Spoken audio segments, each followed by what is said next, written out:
Authentic note চ্যানেলে তোমাদের সকলকে স্বাগত। আজকে আমি এখানে কিছু পড়াতে বসিনি, আজকে আমি একটা কথা বলতে বসেছি। বঙ্কিমচন্দ্রকে চেনে না, বাংলা সাহিত্যের উপন্যাসের সাহিত্য সম্রাটকে চেনে না এরকম মানুষ খুব কম আছে বাঙালি। আমরা সবাই বঙ্কিমচন্দ্রকে একজন শ্রেষ্ঠ ঔপন্যাসিক হিসেবেই চিনি, কিন্তু খুব কম ব্যক্তিই জানি যে বঙ্কিমচন্দ্র প্রথমে কবিতা লিখতে শুরু করেন।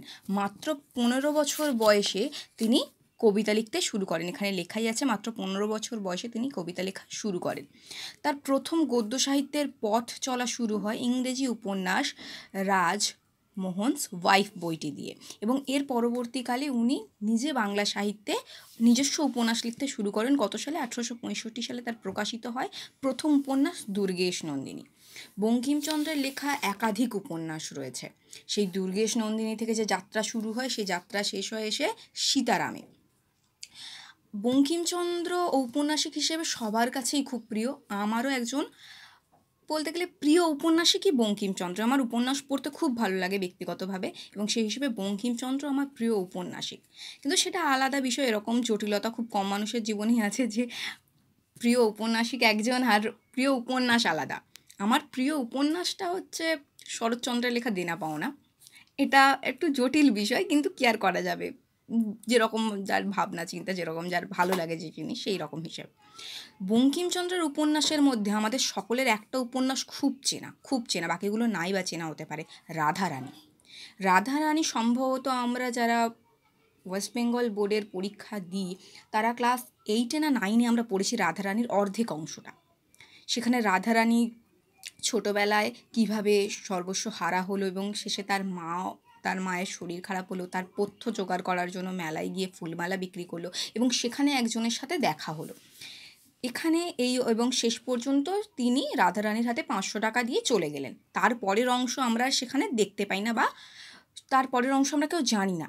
কিন্তু পুরো উপন্যাসটা পড়লে রাধারানীর শেষটা কিন্তু প্রেমে পড়ে যাওয়ার মতন, অসামান্য, অসাধারণ। রাধারানী গোটা উপন্যাসটা খুব সুন্দর। বঙ্কিমচন্দ্রের যে কটা উপন্যাস আছে তাদের মধ্যে যদি সব থেকে সুন্দর আমার কোনো উপন্যাস লেগে থাকে, সেটা রাধারানী। কারণ প্রথমতই রাধারানীটাকে নিয়ে একটা কিউরিসিটি আমার মধ্যে ছিল, যে ওখানে অর্ধেক অংশটা ছিল, বাকিটা কি হলো, সেই ব্যক্তিটা কে, কেন তাকে 500 টাকা দিল, পরবর্তীকালে কি হবে, কাহিনীটার আগের অংশটা কি, এসব জানার একটা আলাদা আগ্রহ ছিল।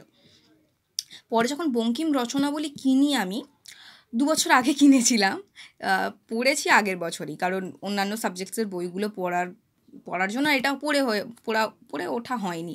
গ্র্যাজুয়েশনটা কমপ্লিট হওয়ার পরে এই বইটা শেষ করি আমি। তো সেখানে রাধারানী, আমি এবার যখন সবাই সিলেবাসের বাইরে কিছু জানতে চায় না, দেখতে চায় না, আমিও তাদের মধ্যেই পড়ি আর কি। তো এই রাধারানী যে বাকি অংশটা আছে, এক্সিস্ট করে, আমার ছোটো বয়সে সেটা মাথা দিয়েই বেরিয়ে গেছিলো। যখন বঙ্কিম রচনাবলী কিনলাম তখন দেখতে পেলাম যে রাধারানী আছে। ভাবলাম ওইটুকু অংশই আছে, না আর পুরোটা আছে, দেখা যাক। গিয়ে খুলে যখন পড়তে শুরু করি, মানে আমি একেবারে শেষ করে দিয়েছিলাম এটা। অর্ধেকভাবে পড়ে অর্ধেক অর্ধেক করে পড়িনি, একেবারেই শেষ করেছি। 2-3 ঘন্টা পড়েছি, পড়ে এটাকে শেষ করে দিয়েছি। আমার এতটাই ভালো লেগেছে এর ভেতরের যে উথাল পাথাল রাধারানীর জীবনের, এবং সেই ব্যক্তির আমি বলবো না, নাম বলবো না, তোমাদের পড়তে হবে। জানি 9-এ যে বইটা দেওয়া ছিল তার শেষে দেওয়া ছিল নামটা, কিন্তু সেই ব্যক্তির ব্যক্তিগত জীবন সম্পর্কে সব কিছুই তোমরা এই উপন্যাসটায় বঙ্কিম রচনাবলীর মধ্যে পুরোটা পেয়ে যাবে। আমি বলবো একবার অন্তত এখান থেকে রাধারানীটা পড়ো। খুব সুন্দর উপন্যাস, পড়ে খুব ভালো লাগবে, খুব। এবং উপন্যাস পড়ার যে আসল আনন্দ, যে উপন্যাস পড়তে পড়তে একটা জিনিস খুব সবার পক্ষে একদম সিমিলারিটি থাকে, যে পাত্র পাত্রী চরিত্র যেগুলো থাকে না, ঘটনা যেন মনে হয় তোমার চোখের সামনে ঘটে চলেছে, তুমি সাক্ষী আছো সেই ঘটনার। এটাই উপন্যাস পড়ার প্রধান ভালো লাগা, ভালোবাসা।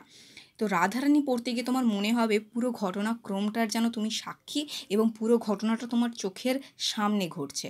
শেষে গিয়ে যখন পৌঁছাবে, সেই ছোট্টবেলার অর্ধেক পড়ে থাকা জিনিসটা যখন কমপ্লিট হবে, তখন দেখবে একটা আলাদা ভালোবাসা কাজ করবে।